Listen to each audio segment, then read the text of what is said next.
Hello everyone, Triple S back here with some more Within 2, and I'm still looking forward to us having to do multiple options because there hasn't been any yet, and I don't know.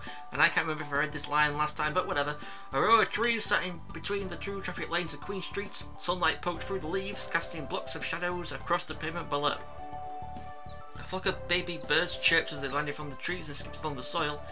Birds never had to bear the pain that came with having a dream. Must be nice in some ways. Alright, enough of this emo talk. I checked the paper map for my next destination, the Eureka Skydeck. Calligraphers from around the world had gathered for tomorrow's show. I read on a forum that they wanted to hold a meetup at the tower this afternoon, so count me in, folks. My tummy growled, reminding me to eat first. I had planned to treat myself to a nice lunch on my first day, but I blew that money on my bus ticket from earlier. With knitted brows, I bought a single dumpling from a dim sim stand and called that my lunch. I bet it would fill me up about as well as that dog poo sausage did. As I took my dumpling out of its paper bag, one of those old-fashioned trams was heading towards a stop ahead. These CBD trams in particular were free, so I might as well get on. Unsure if eating was allowed inside, I jammed the dumpling into my mouth before jogging up to the tram stop. Rather than parking directly next to the stand, the tram stopped in the middle of the street. I thought the engine might have broken down or something. Passengers were already starting to get off though. Did I have to cross the road to hop on? With nobody else in the queue, I had no reference at all. The train driver waved at me to get on. After glancing left and right for cars, I sprinted up to the tram and jumped in. This must be the standard way of boarding here. It made sense considering trams had no way of detaching from its tracks to park by the curb. Silly me. I took a seat by the window, and as the tram resumed its course, a male voice came through the speakers. The next stop is Spencer Street. Step off here for Southern Cross Station. I ran a finger across the dust-speckled window sill to my right. The carriage appeared as if it was made of wood, and it gave off the scent of an ancient library too. I approved of this retro feel. For your safety, please take a seat or hold on, because trams sometimes have to stop suddenly in traffic. The tour guide continued to speak. The recording reminded me to try and enjoy this trip. No sense letting this calligraphy thing gnaw at me all day when Melbourne had so many different sights to offer. I pulled the paper map out of my backpack to give it another read. The CBD tram circled around the city and the Eureka Skydeck sat just outside its route. I should get off at a nearby stop and leg it from there. As such a big lunch, I could use the walk anyway. You can purchase a Mickey from one of hundreds of retail outlets. Dinata spoke on, but it was time for me to get off. The tram stopped, once again leaving space between its doors and the footpath. I checked both sides for cars before hopping off. The locals must be used to this, but I felt a bit like that frog in, well, Frogger. Following my map's directions, I stepped onto the bridge located ahead. This wide bridge allowed both cars and trams to drive across it. 2 lanes of trams, in fact.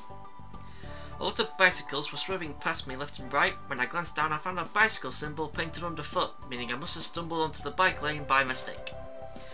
Feeling like a foolish tourist, I darted out of the bicycle area and back onto the footpath. A cyclist beamed at me as he rode past, even though he had every right to feel annoyed.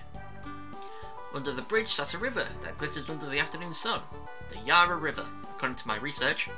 I pulled out my phone to snap a photo before strolling across the bridge.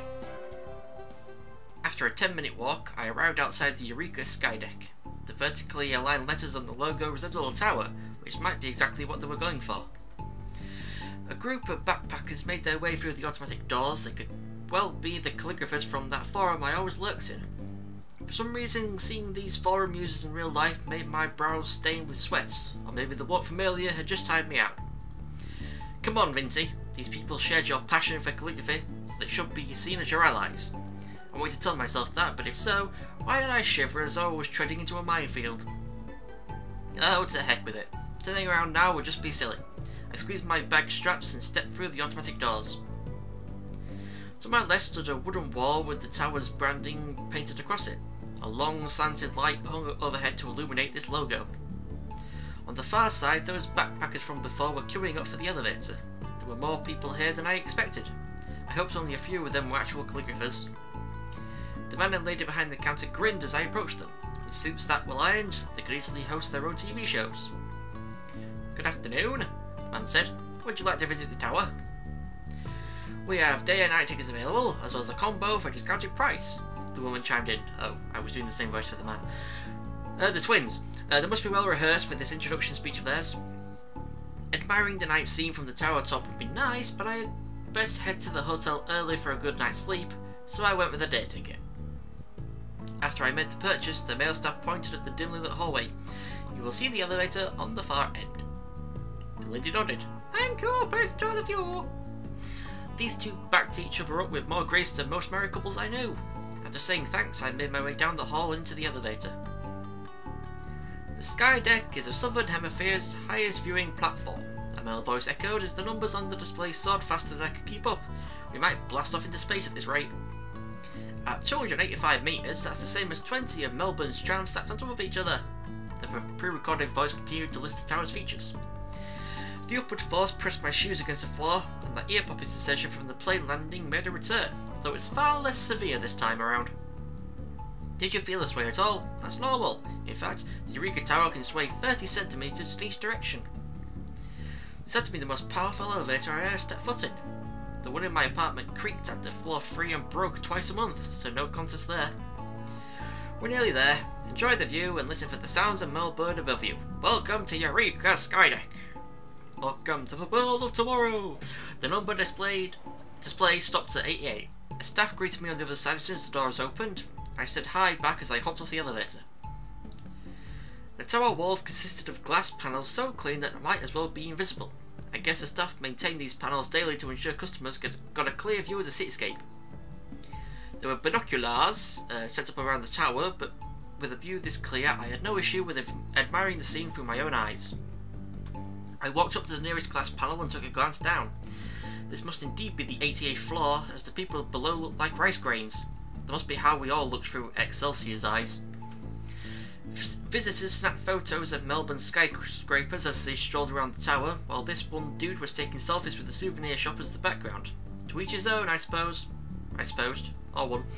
With so many people around, I had no idea which ones were the calligraphers from that forum. I might have to ask around, but first, I stood by the glass panel and took a selfie for myself to keep.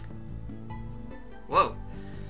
As I put the phone back into my pocket, a couple of girls came up to me. They both carried leather handbags and I bet were designer brands. These ladies had so much makeup on that they looked like they'd been hit in the face. Kind of defeat the purpose if you ask me. Hey there, one of them said. Ugh, cigarette breath. You a calligrapher as well? My cheeks risen as I nodded. You know, just a hobby. I always blurted out those same words whenever people brought up the topic. Where would I find the courage to confess this meant everything to me? One of the girls looked around. No signs of Excelsior, just like I expected. We wasted our time trying to invite her. The other lady shrugged. She never even responds to emails. What makes you think the Queen of Calligraphy will show up in person just to meet ants like us? I can almost smell the hate seeping out of these two. It reeks like a skip on garbage collection day. The girl continued to rant on about Excelsior. She went to one of the cons near my place and charged $100 per autograph. That much money for a scribble. Is she for real? One time, I asked her for a photo and she refused. Who should think she is anyway? Excelsior rejected my request for a picture too. Surely there must be a reason we have failed to consider. Contracts, dealing with agents and all that other superstar stuff. If you used to crack it then, it was my wrist. The attacks continued, making me wonder why these girls even bothered flying to Melbourne in the first place. Might as well stay home if they really hated their idol that much. Excelsior's rich parents, plus all of her siblings successful as well, stuttering. No wonder why she has so much money to throw around. Yeah, that's all it comes down to. We're the ones who save for months just to fly here. Both of the girls turned to face me. Their stares pressured me into pinning my hands against the glass. One of the ladies said, "You're here to see Excelsior as well, I'm guessing. You a local?" I received a grant to fly over, I mumbled. The girls furrowed their brows as if I told them I had drowned a baby along with 3 kittens. Oh, government money, right. With that, the girls scattered off, probably searching for more like-minded folks to exchange complaints with. I gritted my teeth to hold back some choice words I prepared for these fine ladies. Maybe they misheard me, but I got here through a grant, not by robbing a blind man's house. So much for these people being my comrades. Comrades. I've taken a few more photos around this tower and returned to the elevator alone. With colleagues like those, I would rather go solo anyway. The doors closed and as the elevator descended, that male voice came through the speakers once more. Hope you enjoyed the view. The view from Skydeck is constantly changing. Brilliant sunshine, rolling clouds, pristine sunsets, and dazzling light. I wanted to believe those bad apples would never reach the top, but that sounded like some sort of fable parents told their kids. Maybe it was all about money like those girls said. So many calligraphers showed up on the Skydeck today. I gazed down at my hands and wondered if they could really produce works that stood out among such a crowd. Nearly back down to earth, so farewell. Enjoy Melbourne, it's the most livable city in the world! The elevator doors opened and I made my way out of the Eureka Skydeck. As I passed that duo standing behind the counter, they bid me farewell in unison. The sky faded into orange as the sun began its descent. Though I never claimed to be a saint, surely I deserve success more than those two girls in the tower. Tomorrow was the big event. I must observe Excelsior's every twitch like a scientist studied her lab rat. If I mastered her every move, I might be able to gain an edge. Time to head for the hotel and get some sleep. I pulled up my paper map and chose a finger through the route I needed to take. Good thing I had already jotted my hotel's position onto the page. Judging from a map I had found online, I expected about a half-hour walk. A bit longer than I would like, but I figured I could admire more of Melbourne's sights along the way. Let's get going! The trams and taxis, now with their headlights on, continued to draw my gaze. Restaurants and retail chains also fought for my attention with their neon signs. As one of the trams rounded a corner, the cable above sparkled like a camera flash. Those lights inside the carriages fizzled out for a second too.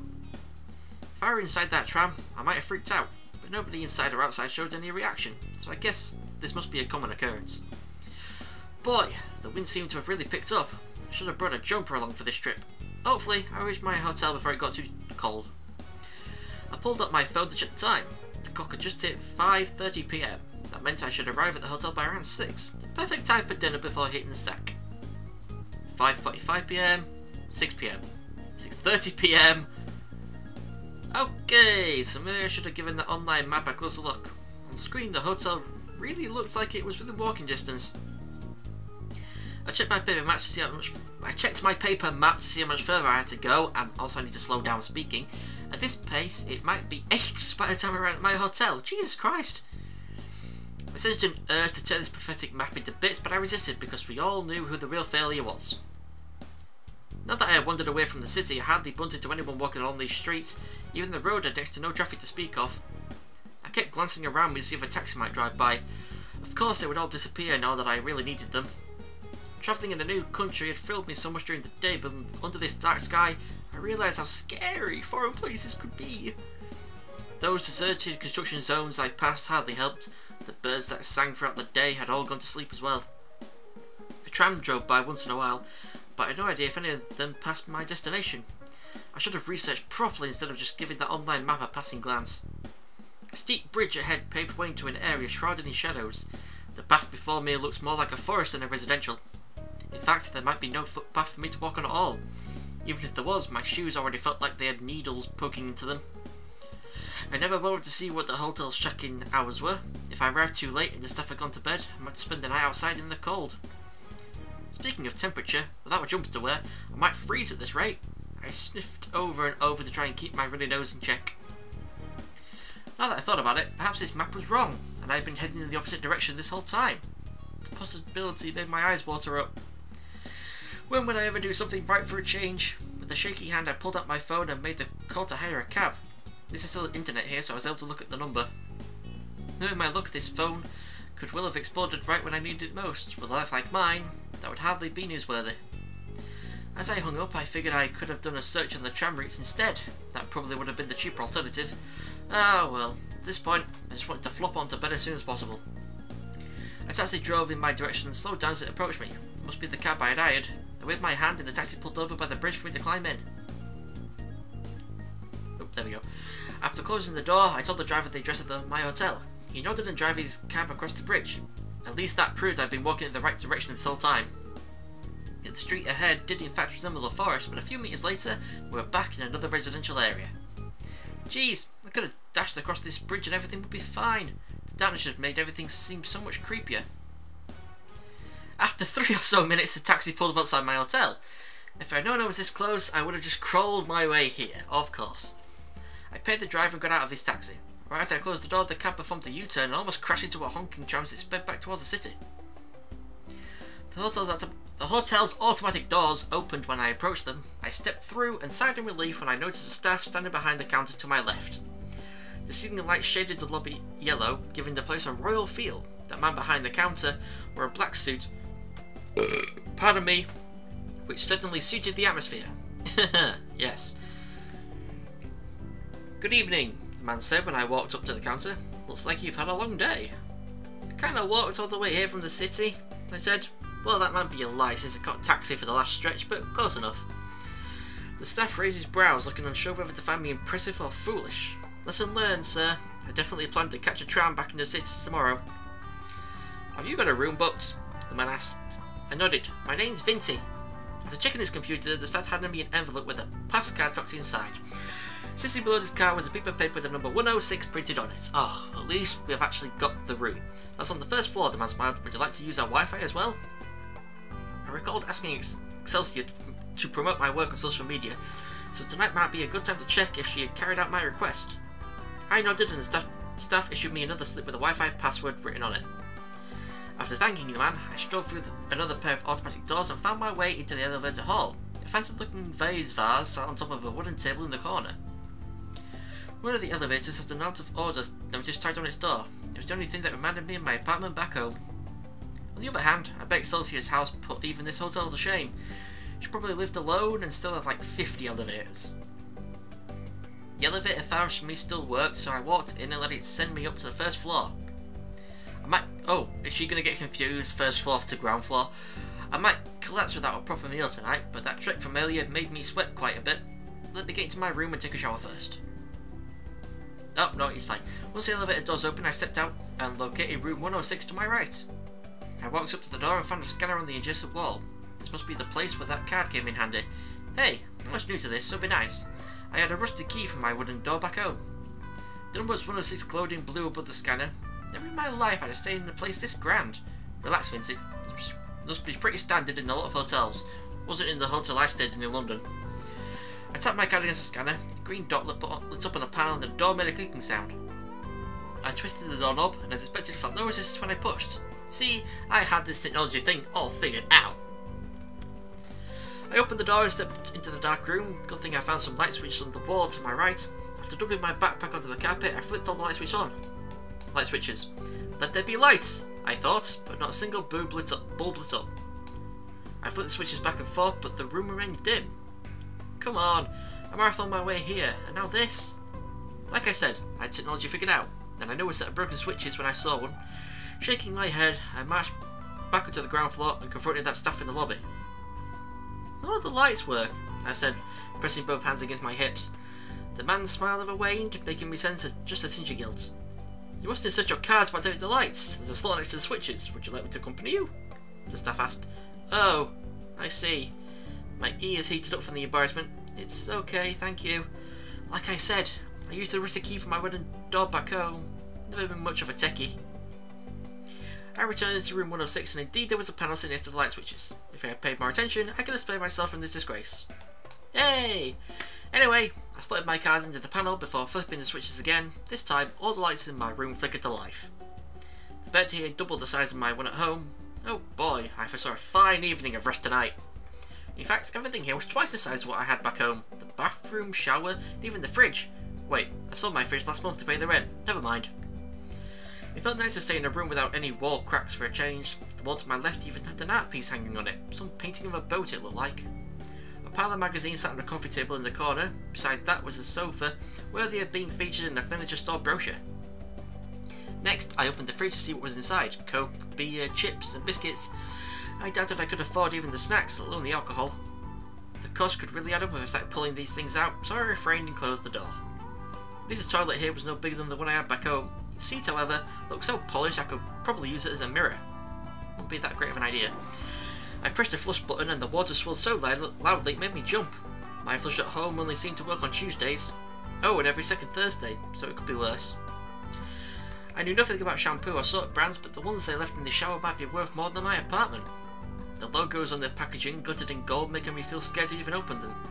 Everything inside this bathroom should be free though, so I might as well. Actually, what shampoo and soap brands were these anyway? Let me see. Oh, right. I should recognise that logo from all the ads. Must be tough for those girls from before to hit Excelsior, because there was no escaping here regardless of where you fled. As I left the bathroom, I noticed a pair of buttons positioned on the wall next to the main door. One was labelled "Please clean my room," while the other read "Do not disturb." I pressed the "Do not disturb" button and the text lit up in response. Now I should be able to wash myself in peace despite being alone. I still closed the bathroom door before starting my shower. I wondered what it was going to show then, I was scared. The shampoo here made me smell as nice as Excelsior. Made sense being a brand and all. I should have known it was about the products. None of us came out as babies smelling like flowers. The soap bit felt so smooth too. Those ones I used back home were so rough I might as well be rubbing my arms against concrete. The shower here felt so powerful I thought I was standing under a waterfall. Eventually, I had to crank the power down just a bit. My apartment shower possessed the strength of the leaking tap. I could stay in the shower all night long, but my tummy growled at me to go get dinner, so I switched off the tap, dried myself with the towel and slipped on a new set of clothes. Oh. Was someone expecting a sour shot? Sorry to disappoint. Right, I'm actually going to try and end off here. I'm not going to try and end off here, I'm going to end off here.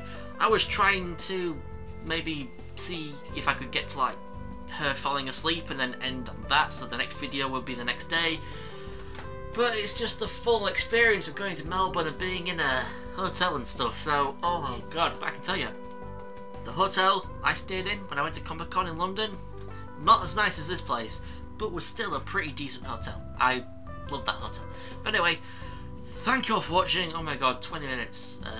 Probably should have just ended this earlier. But whatever. Thank you for watching. We'll see you all next time for some more Within 2.